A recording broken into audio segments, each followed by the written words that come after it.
Ironisnya, di tengah berbagai tantangan, solidaritas dan kerjasama global justru memudar, di mana multilateralisme kehilangan daya, hukum internasional dan piagam PBB semakin tidak dihormati, arsitektur ekonomi dunia yang tidak lagi sesuai untuk menjawab tantangan zaman dan kebutuhan sebagian besar negara-negara global. Komitmen negara-negara pendiri sistem internasional juga melemah terhadap sistem yang sejatinya mereka bentuk. Semangat reformasi multilateral jalan di tempat, dan banyak negara yang enggan untuk memperbaikinya karena terus ingin mempertahankan dominasi dan status quo.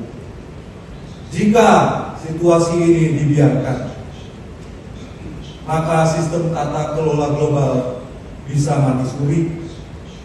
Negara-negara berkembang akan kian terpinggirkan. Bahkan bukan tidak mungkin konflik yang sifatnya global, terbuka, dan skenario terburuk termasuk perang nuklir bisa terjadi. Oleh karena itu,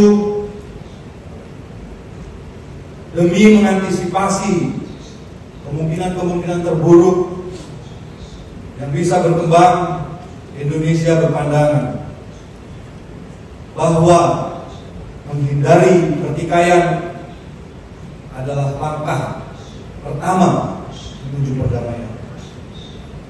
Setiap konflik harus diidentifikasi dan ditangani sedini mungkin sebelum semua terlambat dan merembet menjadi konflik yang tidak terkendali. Bapak dan Ibu serta hadirin yang kami hormati, sejarah diplomasi Indonesia menunjukkan bahwa Indonesia tidak pernah tinggal diam atau sekedar menerima kenyataan yang terjadi dalam lingkungan strategis global. Mulai dari konferensi Asia Afrika di tahun 1955,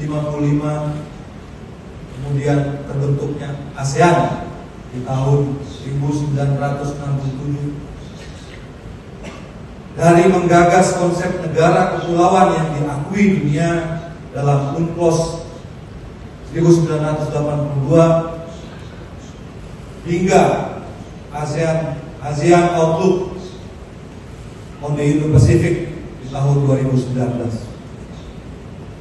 Sejarah diplomasi Indonesia konsisten menunjukkan bahwa Indonesia merupakan pelopor perubahan dan selalu menjadi bagian dari solusi serta jembatan berbagai perbedaan. Namun tentu saja jembatan itu tidak cukup hanya dibangun, tetapi juga harus bisa dilalui bersama. Seperti pesan Presiden Prabowo Subianto, saya kutip, that prosperity can only come from peace. Peace comes from understanding, and understanding comes from engagement and negotiation. Visi Presiden Prabowo tersebut berangkat dari keyakinan bahwa perdamaian hanya akan bisa